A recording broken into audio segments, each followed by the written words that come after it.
করেছি মহাযজ্ঞ স্থলে এসে উপস্থিত হলেন এবং সাথে সাথে তারা মহাযজ্ঞের কাজ শুরু করলেন।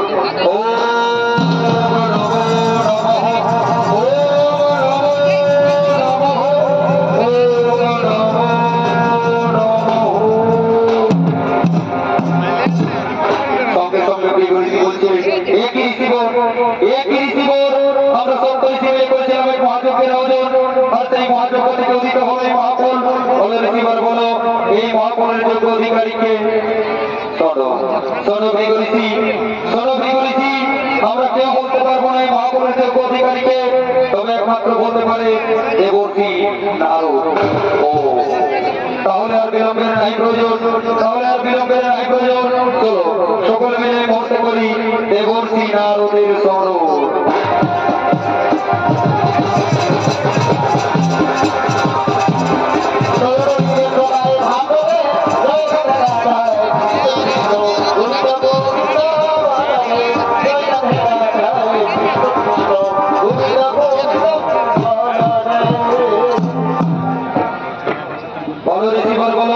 কি জন্য আমায় করিতে স্মরণ?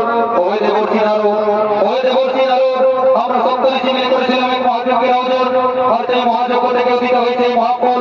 বলো দেবর্ষী নারদ, এই মহাফলের যোগ্য অধিকারীকে? শোনো ঋষি, শোনো সমস্ত ঋষিগণ, আমি নিশ্চয়ই বলবো এই মহাফলের যোগ্য অধিকারীকে। এই মহাফলের যোগ্য অধিকারী হল ত্রিদেব। ত্রিদেব বলতে ব্রহ্মা, বিষ্ণু, মহেশ্বর। কিন্তু এই ত্রিদেবের মধ্যে কে যে সর্বশ্রেষ্ঠ তা কিন্তু আমি কিছুতেই বলতে পারবো না ঋষিগণ। তোমাদেরকে এই পরীক্ষা করে জেনে নিতে হবে ত্রিদেবের মধ্যে কে সর্বশ্রেষ্ঠ দেবতা। সেই হবে সর্বশ্রেষ্ঠ দেবতা, সেই হবে এই মহাফলের যোগ্য অধিকারী। আমি এখন আসি ঋষিগণ, আমি এখন আসি। নারায়ণ নারায়ণ নারায়ণ নারায়ণ। শোনো রে ঋষিবর, শোনো রে ঋষিবর, শোনো। আমি নিজেই যাবো ত্রিদেবের পরীক্ষা নিতে, দেখি ত্রিদেবের মধ্যে কে সর্বশ্রেষ্ঠ দেবতা। তাই বিলম্বের নাই প্রয়োজন, চলো সকলে মিলে আমাকে ত্রিদেব যাত্রার সাজে সুসজ্জিত করো।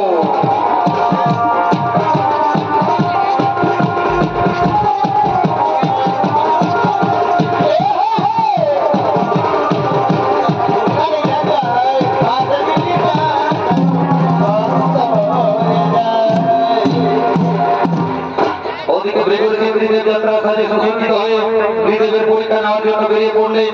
আর এদিকে ত্রিদেব, ব্রহ্মদেব, মাতা সরস্বতী, হর পার্বতী, বিষ্ণুদেব এবং মাতা লক্ষ্মী, তারা নিজে নিজে ধামে করিতেছে আগমন।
করেছি ত্রিদেব যাত্রার সাজে সুসজ্জিত হয়ে ত্রিদেবের দিকে করিতেছে